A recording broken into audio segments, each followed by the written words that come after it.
A number of years ago, in a Baptist church in Crystal Palace in southern London, the Sunday morning service was closing, and a stranger stood up at the back, raised his hand, he said, "Excuse me, Pastor, can I share a little testimony?" The pastor looked at his watch, he said, "You've got 3 minutes." And this man proceeded. He said, "I've just moved into this area. I used to live in another part of London. I came from Sydney in Australia. And just a few months back, I was visiting some relatives. And I was walking down George Street. You know where George Street is in Sydney? It runs from the business hub out to the Rocks, the colonial area. And he said, a strange little white-haired man stepped out of a shop doorway, put a pamphlet in my hand, and he said, "Excuse me, sir, are you saved? If you die tonight, are you going to heaven?" He said, I was astounded by those words. Nobody had ever told me that. I thanked him courteously, and all the way on British Airlines back to Heathrow, this puzzled me. I called a friend who lived in this new area where I'm living now, and thank God he was a Christian. He led me to Christ, and I'm a Christian, and I want a fellowship here. And Baptists love testimonies like it. Everyone applauded and welcomed him into the fellowship. That Baptist pastor flew to Adelaide in Australia the next week, and 10 days later, in the middle of a 3-day series in a Baptist church in Adelaide, a woman came to him for counseling, and he wanted to establish where she stood with Christ. And she said, "I used to live in Sydney. And just a couple of months back, I was visiting friends in Sydney, doing some last-minute shopping down George Street, and a strange little white-haired man, elderly man, stepped out of a shop doorway, offered me a pamphlet, and said, 'Excuse me, ma'am, are you saved? If you die tonight, are you going to heaven?'" She said, I was disturbed by those words. When I got back to Adelaide, I knew this Baptist church was on the next block from me, and I sought out the pastor, and he led me to Christ. So, sir, I'm telling you that I am a Christian. Now, this London pastor was now very puzzled. Twice, within a fortnight, he'd heard the same testimony. He then flew to preach in the Mount Pleasant Baptist Church in Perth. And when his teaching series was over, the senior elder of that church took him out for a meal. And he said, "Mate, how'd you get saved?"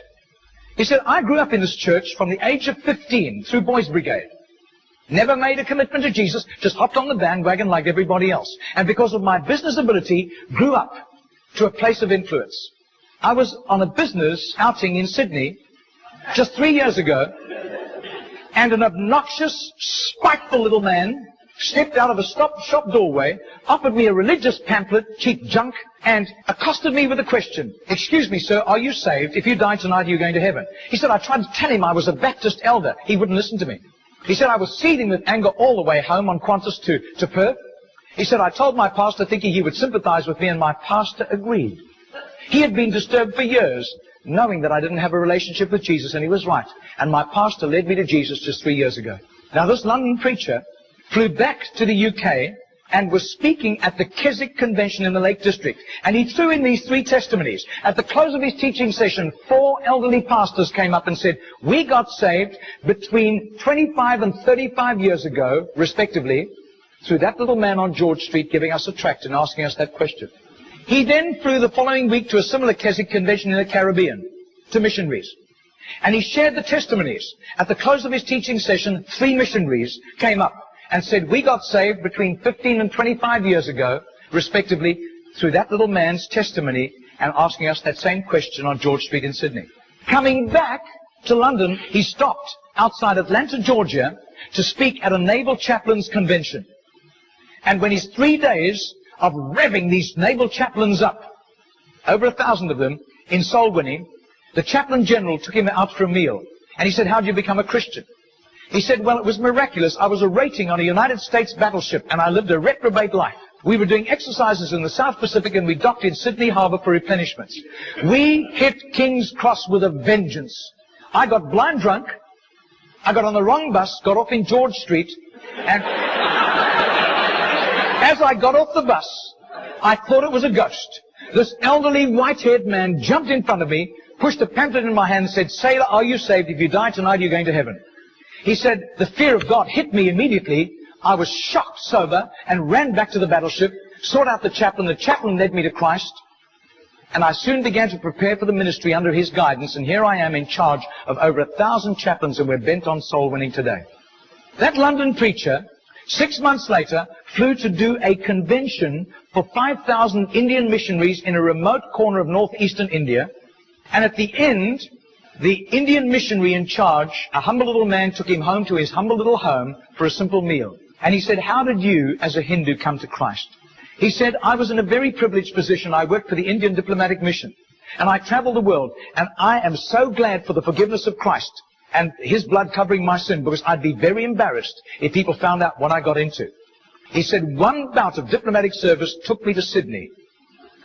And I was doing some last-minute shopping laden with parcels of toys and clothing for my children, walking down George Street. And this courteous little white-haired man stepped out in front of me, offered me a pamphlet, and said, "Excuse me, sir, are you saved? If you die tonight, are you going to heaven?" He said, I thanked him very much, but this disturbed me.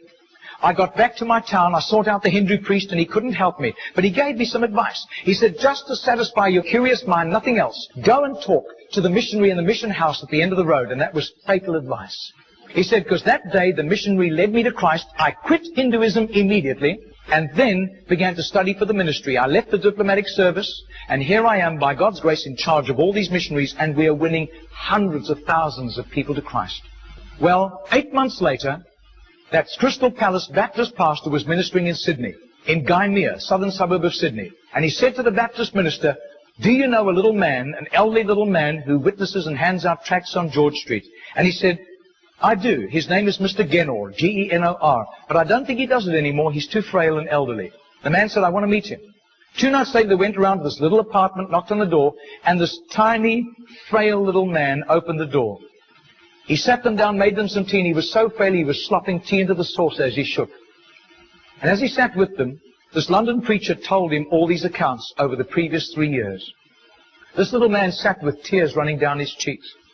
He said, my story goes like this.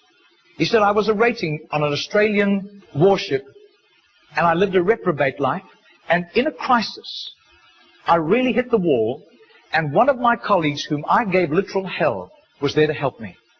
He led me to Jesus, and the change in my life was night to day in 24 hours, and I was so grateful to God. I promised God that I would share Jesus in a simple witness with at least 10 people a day, as God gave me strength. Sometimes I was ill, I couldn't do it, but I made up for it for other times. I wasn't paranoid about it, but I have done this for over 40 years, and in my retirement years, the best place was on George Street. There were hundreds of people. I got lots of rejections, but a lot of people courteously took the tracts. And he said, in 40 years of doing this, I've never heard of one single person coming to Jesus until today. Do you know, I would say that has to be commitment. That has to be just sheer gratitude and love for Jesus to do that, not hearing of any results. Margarita did a little count. That's 146,100 people that simple little non-charismatic Baptist man influenced somehow to Jesus. And I believe what God was showing that Baptist minister was the tip of the tip of the tip of the tip of this iceberg. Goodness knows how many more had been arrested for Christ and were doing huge jobs out in the mission field. Mr. Gaynor died 2 weeks later. And can you imagine the reward he went home to in heaven? I doubt if his face would ever have appeared on Charisma magazine. I doubt if there would ever have been a write-up with a photograph in Billy Graham's Decision magazine, as beautiful as those magazines are. Nobody except a little group of Baptists in southern Sydney knew about Mr. Gaynor. But I'll tell you, his name was famous in heaven.